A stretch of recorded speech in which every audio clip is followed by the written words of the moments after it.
Up until now, this series has been entirely focused on building the Osprey and preparing it for launch.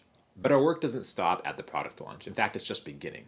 So now that the Osprey is launched about 2 months ago, we here at Blackland do what we call a postmortem, where we sit down after product launch, about a month or so after, and we evaluate how the launch went.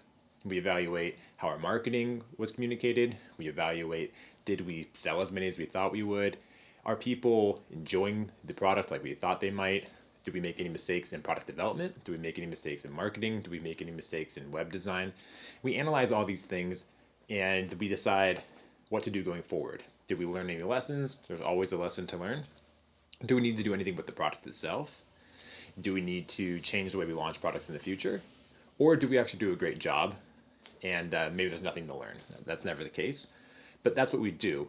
And so today I'm going to give you an overview of the Osprey postmortem. We're going to go into how the Osprey launch went, how it's performing now, and where we and the Osprey go from here. So first, let's start off with all the good things about the Osprey launch. Right off the bat, it was our biggest launch we've ever had in terms of both quantity and revenue. So that's obviously a huge win. Ultimately, we're here to sell products, and we've sold a lot of Ospreys. So many, in fact, that we actually had to push off our titanium development so that we could run another production batch of stainless Ospreys, and that's actually ongoing now. So on the sales front, Osprey has been incredible, exceeded our expectations. And I think that's largely due to, one, the product itself being pretty cool, being pretty advanced, and two, I think our marketing's been pretty good. Clearly, this video series has helped a lot. We get a lot of emails from you guys saying, hey, I love following along, and that's why I bought this product. So that has wound up being a really good thing. And going forward, we might be implementing stuff like this in the future for future products. So that's a big thing we've learned, is that this really worked. Another good thing we did, it seems like, is provide the right information. So people seem to understand how the Osprey works. They seem to have their expectations in check when they get the product. They seem to understand what they're getting, how it functions, what level they should choose to start with. And we haven't had any issues with that. And that's actually a pretty difficult one, is making sure that people are informed and that you're educating them sufficiently. So it seems like we've done a pretty good job of that. There's always some room for improvement, but it seems to have not held the Osprey back. And from communication with our customers, it seems like everyone who bought an Osprey bought it with their eyes wide open, with a full understanding of what they were getting. And that's actually more difficult than it sounds. So I'm really proud of our team and proud of the way that we communicated with our customers. And the best thing I think about the Osprey is the stuff that was kind of keeping me up at night. And these are all the engineering obstacles that we spent this entire series working on. These are things like making sure the adjustment knob is just right, making sure that we have a wide range of shaving angles, making sure that the safety bar is perfectly even and flat, that you never get any sort of twisting, that the blade gap is perfect on all four corners of the Osprey, making sure that the blade alignment is perfect. And these are the issues that we have not seen at all. So those worked out perfectly. And those are the things that I was most stressed about. Those are the things that could kill the product. And we haven't seen those issues pop up at all. So it looks like our engineering fixes worked and worked brilliantly. And that is a huge relief. Getting those manufacturing and engineering details just right, looks like that paid off hugely. And to me, that is probably the biggest takeaway from the Osprey, is that stuff, the stuff that I was really concerned about, has worked out incredibly well. And to me, that is the biggest win of the Osprey launch. Aside from the sales and revenue, that's obviously very good.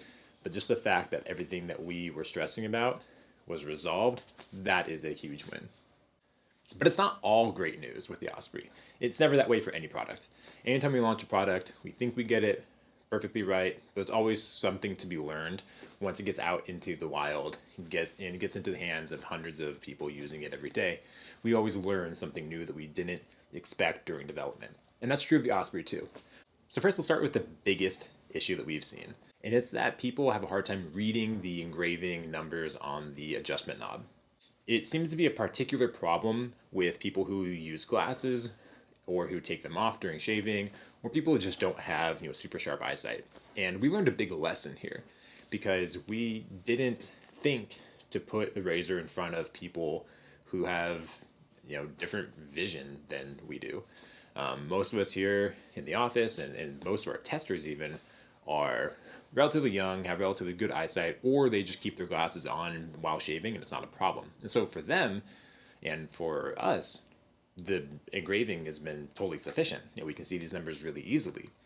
But where we messed up and where we're learning a big lesson is we need to get our product in the hands of people who aren't like us, right? People who do things differently. And we've seen this complaint from a lot of people that the numbers just are hard to read.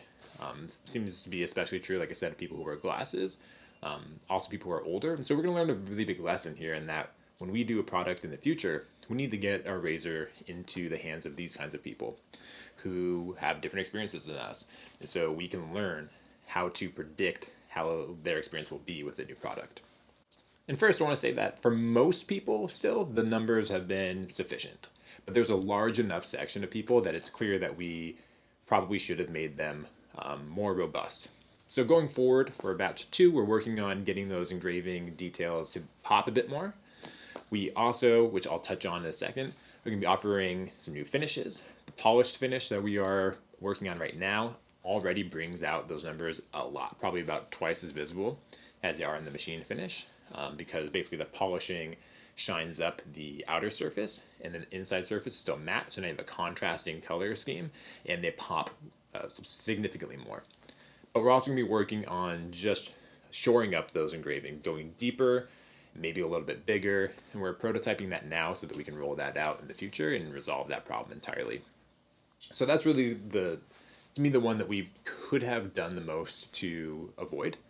We should have gotten this into the hands of people with different vision than we have, and that would have resolved this. We would have known up front. But frankly, none of us, even our testers, complained about it, and so we thought it was fine. And that's a mistake. So we're sorry for that. That's something that we have to get better on as a team, and we're gonna definitely learn a big lesson from that going forward. The next two things are relatively minor, but they are the kind of second and third biggest issues that customers have had with the Osprey. The first is some people don't like the machine finish, especially on the top cap. And frankly, that's just a choice we made. Most people seem to like it, but there is some number of people who don't like the way the curved surfaces come to a top. You can kind of see a machining sort of line at the very top, almost like a stripe. This is going to be resolved in a few ways. First, we are working on new finishes now. Like I said, we will have a polished finish rolling out that will completely eliminate the issue entirely. We also will probably come out with a satin finish at some point, and that will also completely get rid of that. So if you don't like the machine finish, that's what I would wait for, to wait for the polished and or satin finish to come out. A small number of people find that the handle grooves are a little bit sharp, as in the long grooves on the handle, they just don't have a rounded edge to them. And that was intentional. We wanted to make sure the handle was nice and grippy, and sharpish edges, corners grip better than rounded surfaces. So it works, that's true, it is grippier, but some people found that to be a little uncomfortable in the hand. And we're evaluating whether we can soften the edge slightly while still maintaining the grip and the overall geometry, not changing very much, having a bit more of an edge break there. This is a minor thing. Based on the numbers, this is something that we don't really have to change. Very few people have actually had this issue. And we're going to see if we can soften it up slightly. It won't be a radical change, but maybe we can break the edge, round it off just a little bit. But we won't do it if we sacrifice that grip, because the grip's super important. And so this is a balancing act. And I don't think we got this one wrong, but this is an area where maybe we can improve a little bit. So we're going to analyze that and see if we can do that. Also, the additional finishes also help with this too, especially polished, right? Polishing will automatically round out that edge a little bit and eliminate that any sharpness that you feel. Also, satin will, to a lesser extent, do this too automatically. It won't be quite as significant as a polished finish will be, but satin finishes do the same thing to a lesser degree. Again, this is probably the smallest problem, but I wanted to address it because it's something that we are thinking about internally, because we want to make sure the Osprey is a robust, incredible razor, and that we don't just sit on our laurels and could be at a good launch. We want to make sure this product continues to develop over time. And the good news, as we talked about, is that mechanically, we don't have to do anything. Mechanically, functionally, this razor is working. The razor seems to be mild enough at the low levels, and efficient enough at the high levels, and people are getting great shaves out of it. Some people still prefer their Blackbirds, some people prefer other razors. That's always going to be the case. We're not worried about that, but we're not seeing any problems with the shaving range. And in fact, we're seeing people that really love the entire range that we have available.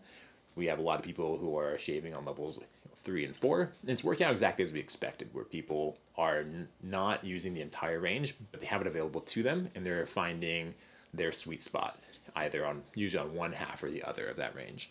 We have some people who are cranking it up to 9, and we always know that there are those of you out there who wish this thing went to level 20. So we're getting a little bit of that, but overall level 9 seems to be perfectly efficient, and level 1 seems to be perfectly mild. So we couldn't be happy with that. Again, to summarize, we have a couple finishes coming out. We have the polish finish. Don't have an ETA on that, but we're working on it now, probably in the order of a few weeks, maybe a couple months. Satin finish is being tested. That might come sometime later. And we are working on making the engraving on the knob a little bit better for our second batch, which is in production now. And we are also still going to be working on titanium. That's been pushed back because of the high volume of stainless orders. We have to make sure we can fulfill those first. So titanium will now be pushed into 2024. Don't have an exact ETA, but we're looking at probably January, February, or something like that. We'll certainly update this video series once we have more information about that. And we're also working in the future. We're going to roll out some handle insert options, maybe different materials, maybe different finishes, and continue developing the Osprey. We don't just stop. But yeah, I wanted to share this postmortem with you guys. I hope you found this kind of thing interesting. I know it's not a direct razor build, but I know you guys care about the entire launch and the process of it. And I wanted to bring you in and talk openly about the good and the bad of the Osprey from a business perspective and from a user perspective. So, as always, if you find that interesting, we hope you like and subscribe and all that. Shoot us an email to support@blacklandrazors.com, and we'll see you in the next one. Thanks.